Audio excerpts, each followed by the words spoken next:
কাটিছে আৰু আমাৰ এইজন বিলাহী কাটিছে আৰু পিঁয়াজ লগাইছে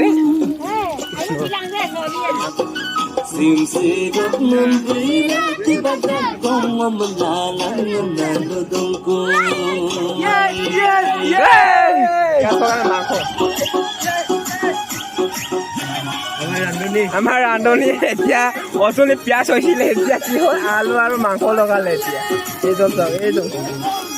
আৰু পোহৰ দিয়া এইজন দেই এইজন আমাৰ ৰাইজকেইটা এইজন দেই এইজনে খুব লুকাই থাকে আকৌ লাজ কৰি বোলে আমাৰ নাচি ল'ম গাইজ এনজয় কৰি ল'ম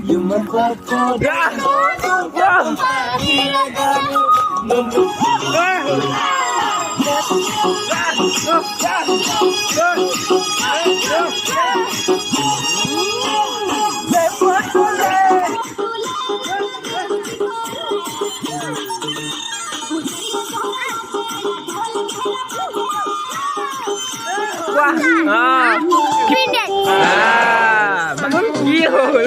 কি হৈছে তোৰ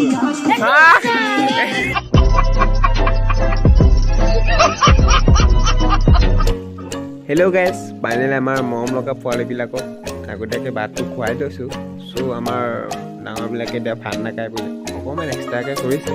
চ' আজি লাষ্ট ডিচেম্বৰ বুলি লগৰ লগৰবিলাকত এনেকৈ কৰিছোঁ আৰু আপোনালোকে এনেকৈ কৰিছিলে নাই কমেণ্ট এটা কৰি দিবাচোন বঢ়িয়া লাগিছে হেল্ল' গাইজ ফাইনেলি আমাৰ ভাত চব্জি ৰেডি হ'ল মানে আমাৰ ৰান্ধনী এটা ভাহি আছে আমাৰ ৰান্ধনী এতিয়া বাঢ়ি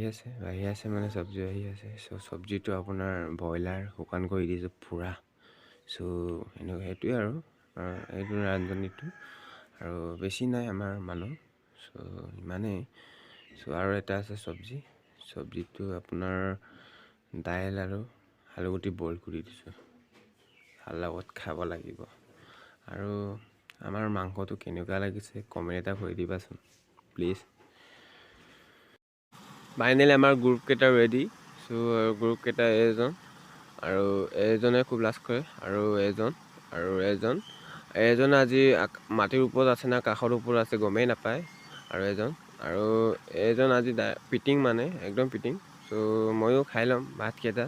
আৰু আপোনালোকে কোনটো ডিষ্ট্ৰিক্টৰ পৰা চাই আছে কমেণ্ট কৰিলে ভাল লাগে আৰু ন গাইছ